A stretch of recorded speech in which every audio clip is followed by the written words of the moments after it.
Hello, BookTube. I managed to haul myself from the floor from the latest episode of my 2026 library tour to do this tag for Tag Tuesday. And that tag is March on the Rails, the train tag. This tag was created by Alan's Reads, and I saw it on Book Chat with Pat. I will have links to both channels in the show notes down below. The idea of this tag is to celebrate a new BookTube event called March on the Rails, which is devoted to reading books about or set on trains. Prompt number 1. The Great Railway Bazaar, a book featuring an epic journey. For this prompt, I'm going to go with One Piece by Eiichiro Oda. One Piece is about a young man named Monkey D. Luffy, who was a mascot for a pirate crew captained by red-haired Shanks. On the penultimate visit of the red-haired pirates to Luffy's hometown, Luffy ate one of the red-haired pirates' treasures, a devil fruit, which granted Luffy superhuman abilities at the cost of being unable to swim. Luffy's ability is to expand and stretch his body like rubber. Think Mr. Fantastic from the Fantastic Four, although Luffy is significantly more powerful. His abilities grow and strengthen as the series goes on. Inspired by Shanks, Luffy aspires to go out to sea and become a pirate himself, forming a crew and going in search of the One Piece, a fabled treasure that will allow Luffy to declare himself king of the pirates. However, over the course of over 1,100 chapters and well over 110 volumes, the adventure is much more important than actually finding the One Piece. So, while most of One Piece is set on the water and is a nautical adventure story, there is a story arc centered around Water 7 and Enies Lobby that features an over ocean surface train service.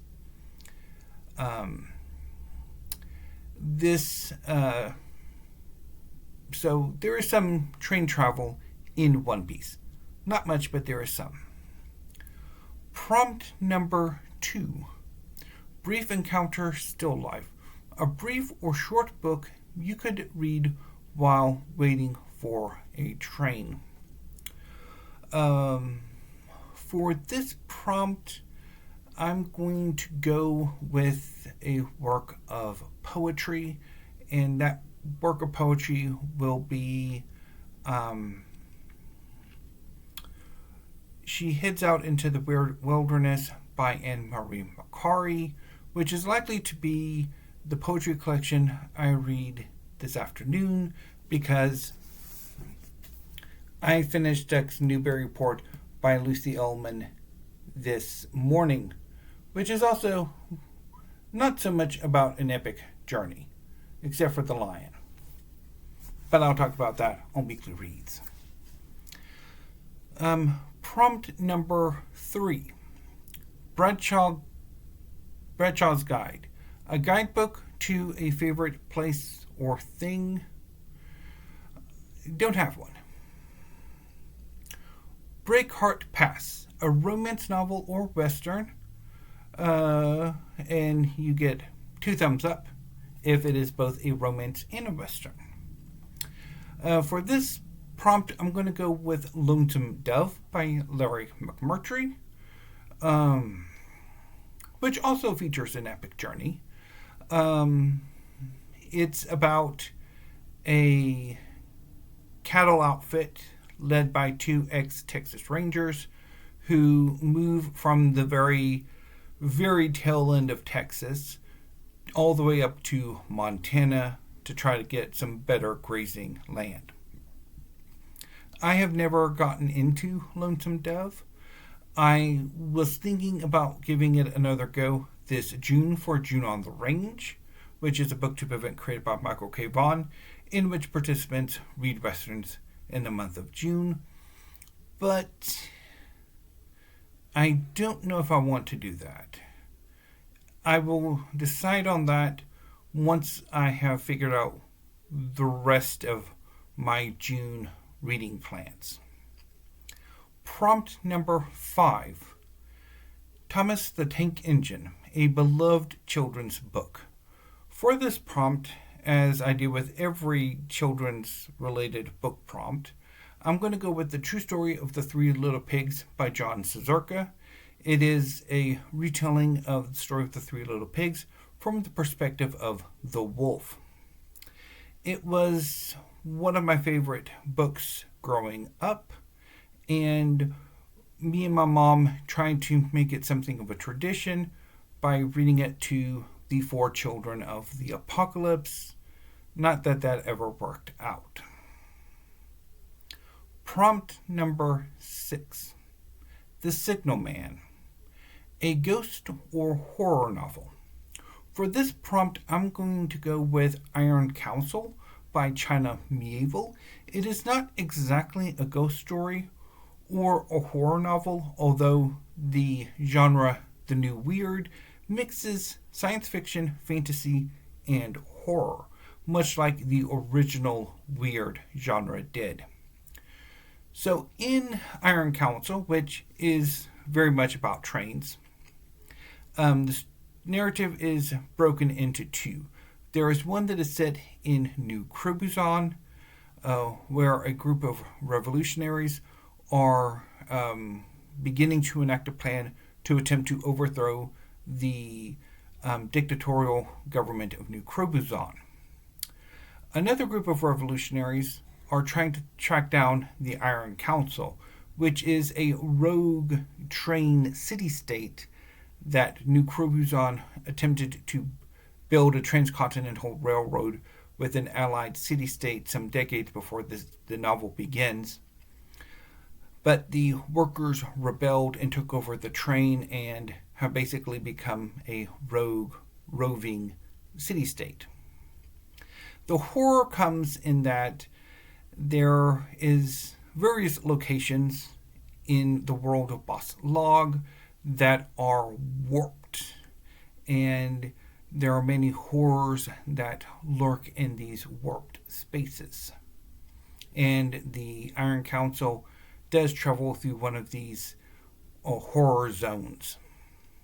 Also, the plan of what passes for the main antagonist of the novel is also very horrific, although it does not come off. Prompt number 7. Strangers on a Train, a new book that you hope to read this year. Doesn't have to be published this year. For this prompt, I'm going to go with Our Evenings by Alan Hollinghurst. It is his most recent novel.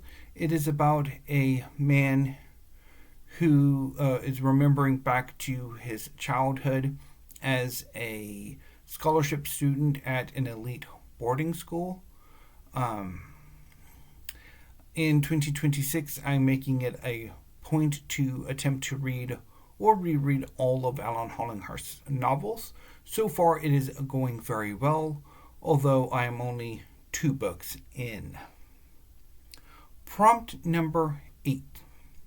The Mystery of the Blue Train, a book with a color in the title or on the cover. For this prompt, I'm going to go with 2 works of poetry.